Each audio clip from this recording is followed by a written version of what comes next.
자녀 입시 비리 등의 혐의로 1심과 2심에서 징역 4년을 선고받은 정경심 전 동양대 교수에 대한 대법원의 판단이 이번 주 목요일에 나옵니다. 최근 조국 전 장관 부부 사건을 별도로 심리하고 있는 다른 재판부가 동양대 PC의 증거 능력을 인정하지 않겠다고 밝힌 상태라 대법원의 판단이 주목됩니다. 김다연 기자입니다.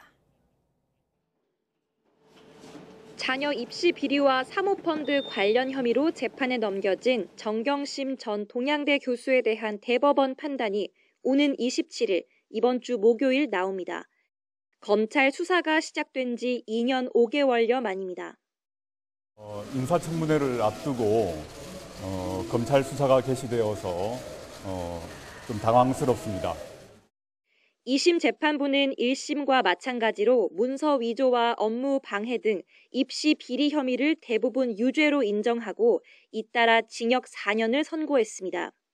표창장 위조 흔적과 서울대 인턴십 확인서 등이 발견된 동양대 휴게실 PC가 위법하게 수집됐다는 정 전 교수 측 주장은 받아들이지 않았습니다. 하지만 이번 상고심에서는 동양대 PC의 증거 능력 인정 여부가 변수로 떠올랐습니다.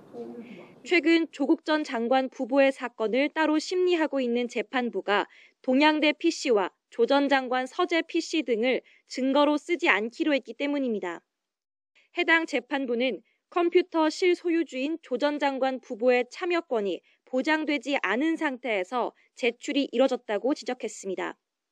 지난해 11월 제3자가 피의자의 정보 저장 매체를 이미 제출한 경우 피의자에게 참여권을 보장해야 한다는 대법원 전원 합의체 판결을 근거로 한 겁니다. 이 여파로 정 전 교수의 상고심에서도 동양대 PC의 증거 능력이 인정되지 않으면 파기환송심을 거쳐 정 전 교수에게 감형 등 유리한 결과가 나올 거란 가능성이 제기됩니다. 수감 중인 정 전 교수 측은 지난 10일 건강 악화 등을 이유로 보석을 신청하면서 위법 증거라는 주장을 다시 펼친 것으로 전해졌습니다. 하지만 정 전 교수가 소유권을 사실상 부인했고 PC가 휴게실에 방치돼 있던 점을 고려하면 소유자를 특정하기 어려워 전원 합의체 법리를 그대로 적용할 수 없다는 주장도 있습니다.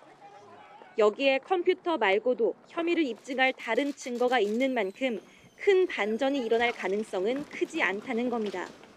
어떤 결론이 나든 동양대 PC 증거 능력 논란의 기준을 제시한다는 점에서 정 전 교수의 상고심 판단은 조 전 장관 부부의 다른 재판에도 큰 영향을 미치게 될 전망입니다.